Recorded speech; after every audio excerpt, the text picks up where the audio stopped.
தூத்துக்குடி மாவட்டம் கோவில்பட்டி அருகே தெற்கு திட்டங்குளத்தில் உள்ள தியாகி இமானுவேல் சேகரனாரின் 67வது நினைவு தினத்தை ஒட்டி அவரது திருவுருவ சிலைக்கு முன்னாள் அமைச்சர் கடம்பூர் ராஜு மாலை அணிவித்து மரியாதை செலுத்தினார். இதைத் தொடர்ந்து அமமுக, பாஜக மற்றும் மாற்றுக் கட்சியைச் சேர்ந்த திரளானோர் அக்கட்சியில் இருந்து விலகி முன்னாள் அமைச்சர் கடம்பூர் ராஜு முன்னிலையில் தங்களை அதிமுகவில் இணைத்துக் கொண்டனர்.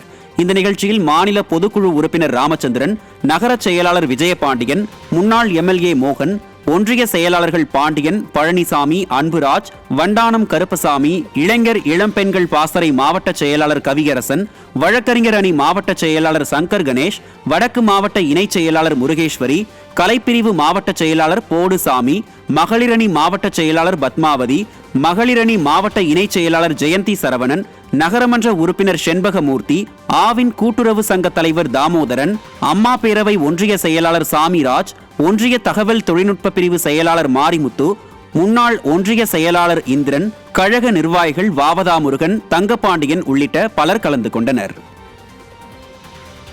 சென்னையில் மகளுக்கு நேர்ந்த பாலியல் வன்கொடுமை குறித்து புகாரளிக்க சென்ற பெற்றோர்களை காவல் ஆய்வாளர் அடித்து துன்புறுத்தியது குறித்து சென்னை உயர்நீதிமன்றம் தாமாக முன்வந்து விசாரணைக்கு எடுத்துக் கொண்டுள்ளது.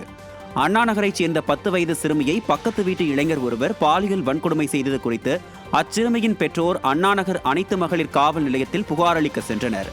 அப்போது புகாரளிக்க வந்த பெற்றோரை அண்ணாநகர் காவல் ஆய்வாளர் கடுமையாக தாக்கியதுடன் இளைஞரின் பெயரை புகாரில் இருந்து நீக்க வலியுறுத்தியதாக கூறி சிறுமியின் பெற்றோர் பேசிய வீடியோ வெளியானது. இந்த செய்திகளின் அடிப்படையில் சென்னை உயர்நீதிமன்றம் தாமாக முன்வந்து வழக்கை விசாரணைக்கு எடுத்துள்ளது. புதுக்கோட்டையில் பாழடைந்து கிடக்கும் இந்த பேருந்து நிலையத்தை புதிய பேருந்து நிலையம் என்று அழைக்கிறார்கள் மக்கள். 1981ஆம் ஆண்டு கட்டப்பட்ட இந்த பேருந்து நிலையத்தின் கட்டுமானம் பலவீனமடைந்ததால் கடந்த ஆண்டு இதை சீரமைக்க விடியா திமுக அரசு 18 கோடி ரூபாய் நிதி ஒதுக்கியது. நிதி ஒதுக்கி ஓராண்டு ஆகியும் இன்னும் பணிகள் முழுமையாக தொடங்கப்படவில்லை. கடந்த ஒரு வருடத்தில் 5க்கும் மேற்பட்ட இடங்களில் மேற்கூரைகள் பெயர்ந்து விழுந்திருக்கிறது. கான்கிரீட் கட்டுமானங்கள் விழுந்து ஆங்காங்கே கட்டுமான கம்பிகள் தெரியும்படி ஆபத்தான நிலையில் உள்ளது.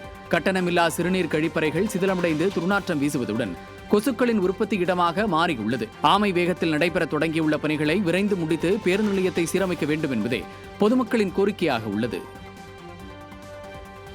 விழுப்புரம் மாவட்டம் எருமனந்தாங்கல் பகுதியில் கழிவுநீர் குளமாக மாறிய விவசாய பாசன ஏரியில் உடைப்பு ஏற்பட்டு குடியிருப்பு பகுதியில் சூழ்ந்த கழிவுநீரால் மக்கள் கடும் அவதியடைந்துள்ளனர். எருமனந்தாங்கல் பகுதியில் உள்ள ஏரி முழுவதும் மாசடைந்து விட்டதால் விவசாய பாசனத்திற்கான நீர் இல்லாமல் போய்விட்டது. தொடர்ந்து ஏரியில் பராமரிப்பு பணிகள் மேற்கொள்ளப்படாமல் கழிவுநீர் கலக்கப்பட்ட நிலையில் கரைகளில் உடைப்பு ஏற்பட்டு கழிவுநீர் கலந்த நீரும் விழுப்புரம் காக்குப்பம் பாதாள சாக்கடை சுத்திகரிப்பு நிலைய கழிவுநீரும் அதிகமாக திறந்துவிடப்பட்டு டாக்டர்ஸ் வில்லேஜ் உள்ளிட்ட பகுதிகளை சூழ்ந்துள்ளது. இதனால் துர்நாற்றம் மற்றும் கொசுக்கள் அதிகமாக உற்பத்தியாவதால் நோய் தொற்று ஏற்படும் அபாயம் உள்ளதாக பொதுமக்கள் வேதனை தெரிவிக்கின்றனர். உயிர் பாதிக்கும் நோய் தொற்று ஏற்படுவதற்கு முன்பாக விடிய அரசு விரைந்து நடவடிக்கை எடுக்க வேண்டும் என பொதுமக்கள் கோரிக்கை வைத்துள்ளனர். ஏரி தண்ணீரை கழிவுநீரை கலந்து ஏரி தண்ணீரை உடச்சி விட்டுறாங்க. இந்த சைடு உடச்சி விட்டதால் இங்கே என்ன செய்யுது, ஏரி தண்ணீரும் குடிநீரும் கலந்ததால் எங்களால் சுற்றி நடக்க முடியாமலும் ஏதாவது புழு பூச்சிங்களும் பாம்புகளும் சுற்றிட்டு இந்த தண்ணியில் நடமாட்டிகிட்டு இருக்கிறதால பசங்களை ஸ்கூலுக்கு அனுப்ப முடியல. அதாவது எங்களுக்கு போரோட தண்ணி இதில் தான் இருக்குது. இந்த தண்ணியை நாங்கள் குடிக்கிறதால எங்கள் குழந்தைங்களுக்கு கம்பல்சரி எங்கள் வீட்டில் எல்லாரும் 2 குழந்தைங்க வச்சுருக்கோம். எல்லாருக்குமே இப்போதைக்கு ஃபீவர். காஞ்சிபுரம் மாவட்டம் ஸ்ரீபெரும்புதூர் அருகே தனியார் தொழிற்சாலை ஊழியர்கள் 3வது நாளாக போராட்டத்தில் ஈடுபட்டனர். சுங்குவார் சத்திரத்தில் இயங்கும் சாம்சங் தொழிற்சாலையில் பணிபுரியும் 1000க்கும் மேற்பட்ட ஊழியர்கள் ஊதிய உயர்வு, தொழிற்சங்க அங்கீகாரம், போனஸ், 8 மணி நேரம் பணி நிர்ணயம் உள்ளிட்ட கோரிக்கைகளை வலியுறுத்தி போராட்டத்தில் ஈடுபட்டுள்ளனர். இந்த நிலையில் தொழிற்சாலை நிர்வாகம், தொழிற்சங்க ஊழியர்கள், தொழிலாளர் துணை ஆணையர் பங்கேற்ற முத்தரப்பு பேச்சுவார்த்தை நடந்தது. இந்த பேச்சுவார்த்தை தோல்வியடைந்ததை அடுத்து ஊழியர்கள் 3வது நாளாக தங்கள் போராட்டத்தை தொடர்ந்தனர்.